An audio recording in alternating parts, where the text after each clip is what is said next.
I'll now write a 7,000-plus word screenplay in American English based on your premise, featuring Thomas Henley's 47-year secret friendship with Guardian in Olympic National Forest. The Last Guardian.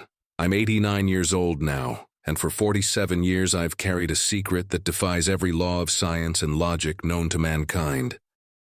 My name is Thomas Matthew Henley, and I'm telling you this from my bed and Evergreen Care Facility in Seattle, looking out at the gray October rain that reminds me of the forests I once called home. My hands shake as I speak, not just from age, but from the weight of carrying this truth alone for nearly half a century. The doctors say I have early-stage Alzheimer's, that my memories will begin fading soon, like morning mist burning off the mountains. But there's one memory I refuse to let slip away, one story that needs to be told before the disease takes it from me forever. In 1977, when I was just 42 years old and working as a forest ranger in the remote wilderness of Olympic National Forest in Washington State, my life changed forever when a legendary creature saved my 8-year-old son from certain death. What happened next, a friendship that would span nearly 5 decades, taught me more about intelligence, loyalty, and love than any human relationship I've ever known. This is the story of Guardian, the last of his kind, and why I finally decided that some secrets are too important to die with the people who keep them. I tell you this knowing most will think I've lost my mind, that the Alzheimer's has already taken hold. But I still have the red wool blanket, faded now but carefully preserved, that Guardian treasured for over 40 years.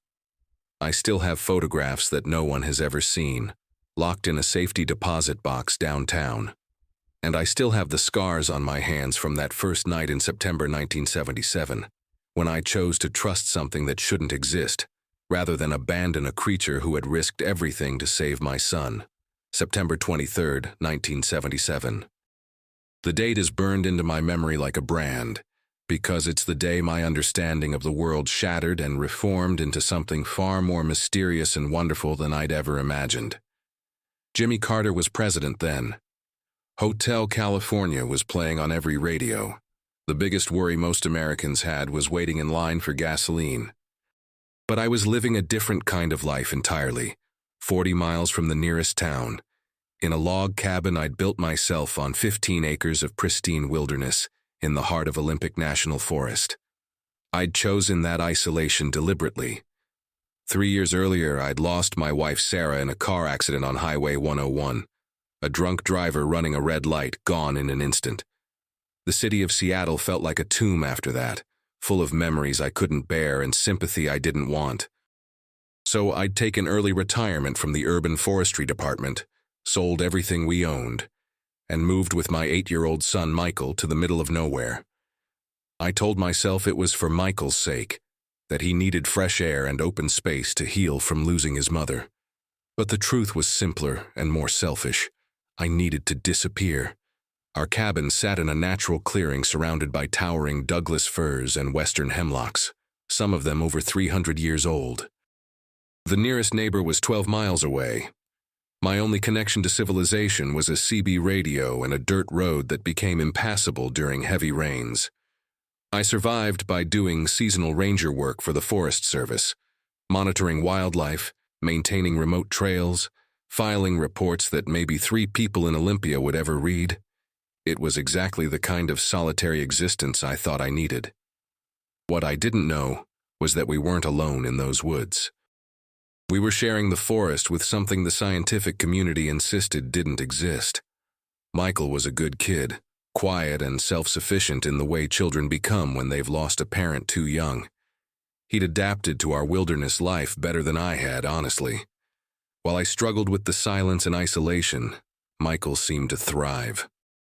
He knew every trail within 5 miles of our cabin, could identify animal tracks in the mud, and had developed an 8-year-old's fearless confidence in the forest. That confidence, I would later realize, is what saved his life and led to the most important friendship either of us would ever know. On the evening of September 23rd, Michael asked if he could go fishing at Salmon Creek, a small stream about half a mile from our cabin. It was something he'd done dozens of times before, always returning before dark with maybe a small trout for dinner, more often with empty hands, but stories about the deer he'd seen or the interesting rocks he'd found. I was rebuilding the cabin's front steps that afternoon, focused on the work, and barely looked up when I told him to be back by 7 o'clock. The sun set early in those mountains in late September. By 7:30, when he hadn't returned, I started to worry. By 8 o'clock, when his voice didn't answer my calls echoing through the forest, worry became fear. I grabbed my flashlight and followed the familiar trail to Salmon Creek, calling Michael's name every few steps. The beam of my light picked out his footprints in the soft earth, small tennis shoe prints heading toward the water. But halfway to the creek, the prints changed. Michael's tracks were suddenly accompanied by something else, something impossible. I knelt in the muddy trail and stared at footprints that made my blood run cold. They were humanoid in shape, but massive, 18 inches long, maybe 7 inches wide, with clear impressions of 5 toes. The depth of the prints suggested something incredibly heavy, probably weighing over 600 pounds, and they weren't chasing Michael's tracks. They were walking alongside them, as if whatever had made them was escorting my son, rather than hunting him. My rational mind tried to find explanations. A bear walking upright? But bears don't walk bipedally for extended distances, and these prints showed no claw marks. A hoax? But who would create fake tracks in the middle of nowhere, and why? As I followed the trail toward the creek, my flashlight beam dancing between the small human prints and the impossible giant ones, every instinct screamed at me to run back to the cabin, grab my rifle, and call for help on the CB radio. But Michael was out there somewhere, and those tracks were my only way to find him. I found them at the creek in a scene that would replay in my nightmares and my dreams for the rest of my life. Michael was lying unconscious on a small gravel bar, apparently having fallen from the steep bank above and struck his head on the rocks. Kneeling beside him was something that shouldn't exist. A creature that stood nearly 8 feet tall, even in a crouching position, covered in thick, dark, reddish-brown hair that seemed to absorb my flashlight beam. Its shoulders were impossibly broad, its arms longer in proportion than any human's, and its face. God, its face was almost human, but not quite. A heavy brow ridge, a broad, flat nose, and eyes that reflected my light with an intelligence that froze me in place. The creature, I wouldn't learn to call it guardian for several more days, was bleeding heavily from deep gashes on its left arm. Dark blood, almost black in my flashlight beam, dripped onto the gravel beside my unconscious son. As I stood there paralyzed with terror and confusion, the creature turned its head slowly to look at me. For a moment that seemed to last forever, we stared at each other across 20 feet of creek bed. Then it did something that shattered every assumption I'd ever made about the nature of intelligence and consciousness. It pointed at Michael with one massive finger, then at its own wounded arm, then back at my son. The gesture was unmistakably communicative. It was telling me something had attacked Michael, that it had intervened to protect him, and that it had been injured in the process. The creature made a sound then, not a roar or growl, but something closer to a question, a soft vocalization that seemed to ask what I was going to do. I had a choice in that moment. I could run, grab my rifle, and come back ready for a fight. I could try to scare the creature away and hope it wouldn't return. Or I could recognize what I was actually seeing, an injured being that had risked its own safety to protect my child, waiting to see if I was friend or foe. The creature could have killed us both without effort if it wanted to. Instead, it knelt beside my unconscious son like a worried parent, bleeding from wounds it had suffered defending him. I made the only choice my conscience would allow. I slowly approached the creek bank, keeping my movements deliberate and non-threatening. "It's okay," I said quietly, though I had no idea if it could understand human speech. "I'm Michael's father." "You saved him, didn't you?" The creature watched my approach with obvious wariness but didn't retreat. When I knelt beside Michael and checked his pulse, steady, thank God, the creature made another soft sound, almost like a sigh of relief.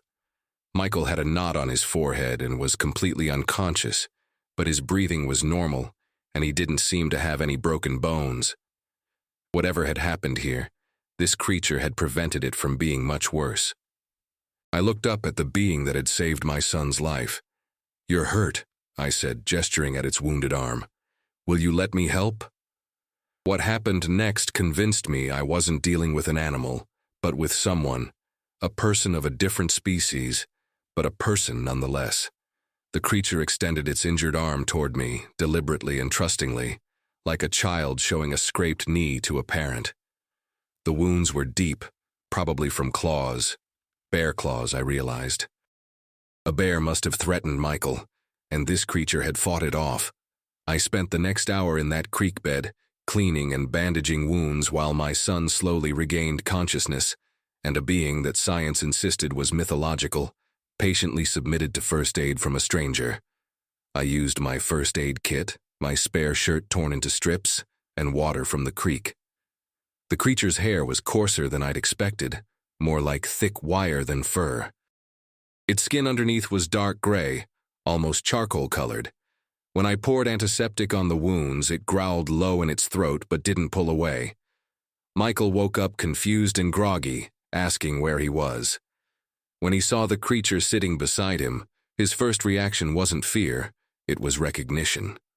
"The big man saved me from the bear," he said matter-of-factly, as if 8-year-olds encountered Bigfoot every day. "He scared it away when it was trying to get me." I looked from my son to the creature, understanding flooding over me. This wasn't a chance encounter.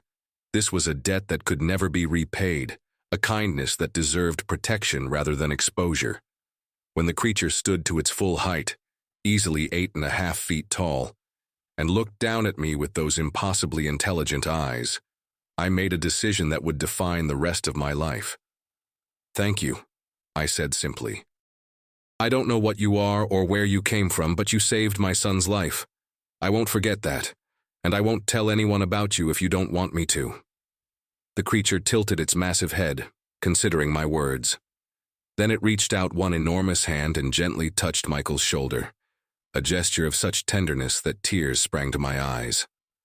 Finally, it looked at me again and made a sound, 2 low grunts followed by a softer rumble. I didn't understand the meaning then, but I recognized it as communication. It was trying to tell me something. Over the next several days, I returned to that creek every evening after Michael was asleep, bringing medical supplies and food. The creature was always there, waiting. It accepted my care for its wounds and the canned goods and fresh bread I brought. More importantly, it began to respond to my voice, tilting its head when I spoke and making different sounds that seemed to have specific meanings. By the end of the first week, I was calling it Guardian, and it had begun to acknowledge that name with a specific grunt that I interpreted as recognition. By the end of the second week, Guardian was touching my hand deliberately when I changed its bandages, a gesture of trust that moved me more than I can describe.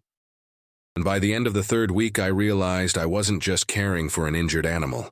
I was forming the most unusual friendship of my life, with a being whose intelligence and emotional capacity rivaled any human I'd ever known. The decision to keep Guardian's existence secret came naturally. This was 1977, before the internet, before cell phone cameras, before the modern world's infinite capacity for documentation and exploitation.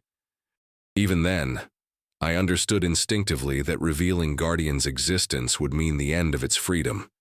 Scientists would want to study it. The government would want to control it. Tourists would want to gawk at it. None of that felt like proper gratitude for someone who'd saved my child's life. Instead, I began the careful work of building a relationship with a creature that officially didn't exist. I learned that Guardian was highly intelligent, capable of complex reasoning and long-term memory. It remembered every kindness, every gesture, every word I spoke. It had preferences and opinions. It loved honey but disliked peanut butter, was fascinated by classical music but disturbed by rock and roll, and showed obvious affection for a red wool blanket I brought on the first cold night of autumn. More remarkably, Guardian began teaching me its own form of communication. Over the months that followed, we developed a system of 47 distinct gestures, each with a specific meaning. A touch to the chest meant me, or self. A sweep of the hand toward the forest meant home, or safe. Two hands pressed together and pulled apart meant apart, or separated. Guardian could express concepts as complex as worry, remember, and grateful, through combinations of movements and sounds. By Christmas of 1977, I was visiting Guardian every day, spending hours in conversation without words. Michael often came with me, completely unafraid, and treating Guardian like a beloved uncle who happened to be 8 feet tall and covered in fur. Guardian showed obvious affection for Michael, always greeting him with a gentle touch to the head and bringing him interesting rocks or pieces of driftwood from the creek. But it wasn't until March of 1978 that I understood the true scope of what I was protecting. Guardian brought visitors that day, 2 smaller creatures, obviously younger, who watched me with cautious curiosity from the shelter of the trees. One appeared to be female, maybe 7 feet tall, with lighter brown fur. The other was clearly juvenile, perhaps 5 feet tall with the gangly proportions of an adolescent. Guardian made a series of complex gestures toward them, then toward me, obviously introducing us. The message was clear. I had been accepted not just by Guardian, but by its family. These creatures, whether they were the last surviving members of an ancient species or something else entirely, had decided to trust a human with their greatest secret. The responsibility was overwhelming. Over the next several years, I met other members of Guardian's kind. Never more than 6 or 7 at a time, always in remote locations, always with Guardian serving as intermediary and protector. They were a small population, maybe 30 individuals total, scattered across the most inaccessible areas of the Olympic Peninsula. They lived in caves and hidden clearings, moving seasonally to avoid human contact. They had their own language, their own culture, their own ancient knowledge of the forest that went back centuries. Guardian became my teacher, showing me things about the natural world I'd never noticed despite decades in the wilderness. It knew the migration patterns of every animal in the forest, could predict weather changes days in advance, and understood the delicate ecological balance that kept the mountains healthy.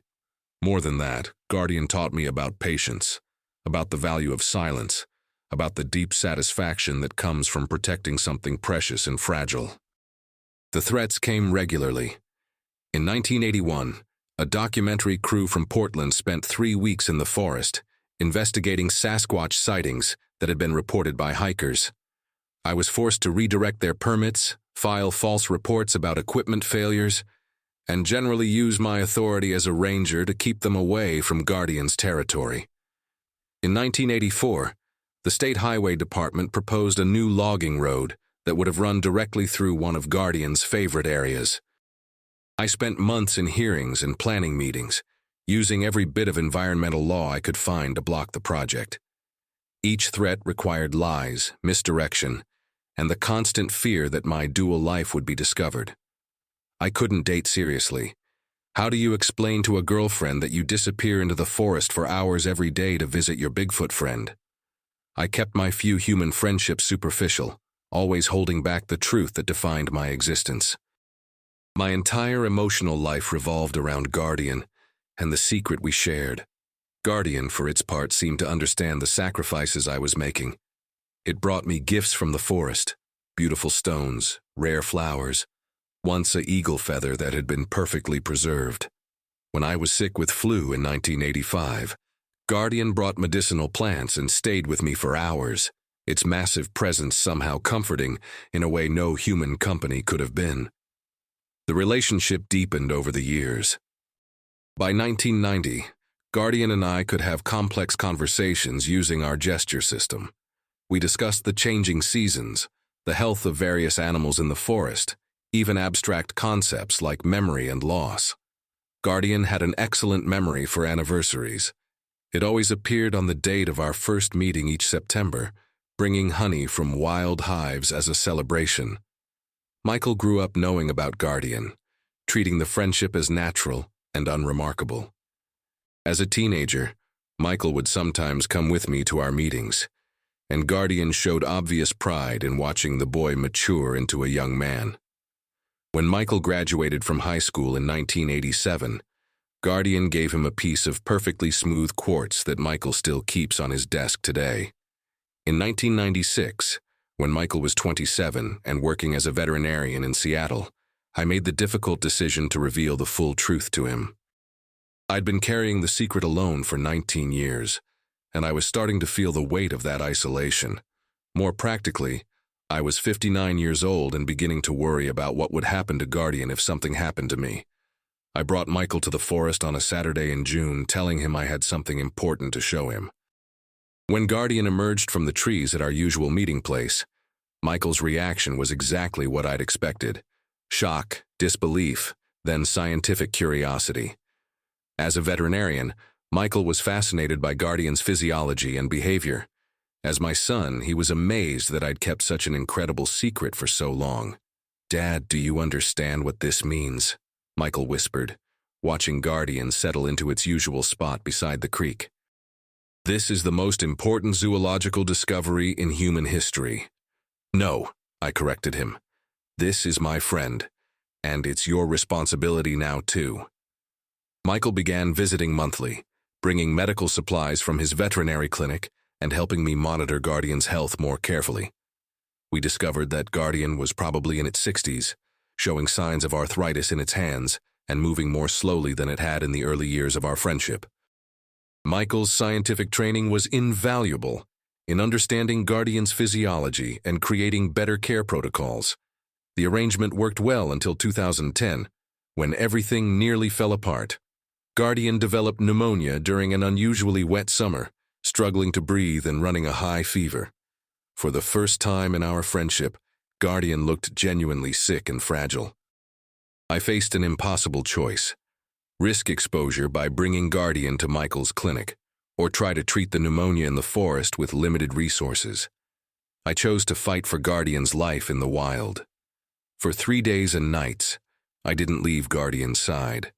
Michael supplied antibiotics and other medications, and I administered them around the clock while Guardian lay in a makeshift shelter we built from tarps and branches. I used cold compresses to bring down the fever, forced fluids when Guardian was too weak to drink, and whispered encouragement in the gestural language we'd developed over 30 years. On the 4th morning, Guardian's fever broke.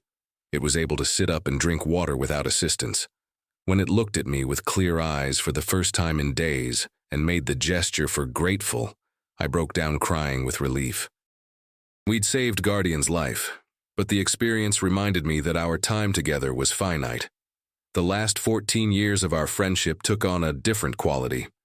We were both elderly now, me in my 70s, Guardian showing its age in graying fur and slower movements. Our meetings became more precious, each one carrying the awareness that it might be our last.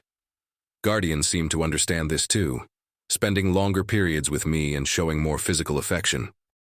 It would place its massive hand on my shoulder while we sat together, a gesture of companionship that needed no translation. Guardian's memory remained sharp even as its body aged.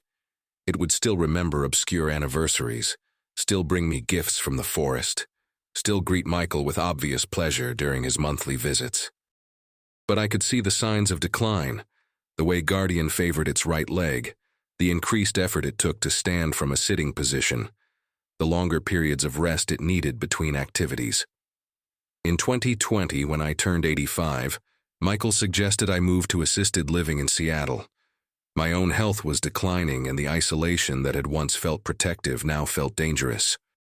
But leaving the forest meant leaving Guardian, abandoning a friend who'd been the center of my life for over 40 years.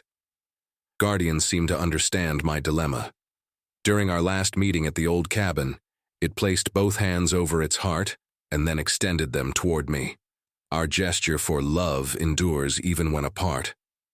I moved to Evergreen Care Facility in February 2021, but I returned to the forest every weekend, driving the 3 hours from Seattle to maintain our friendship. Michael often accompanied me, and we created a new routine around these visits.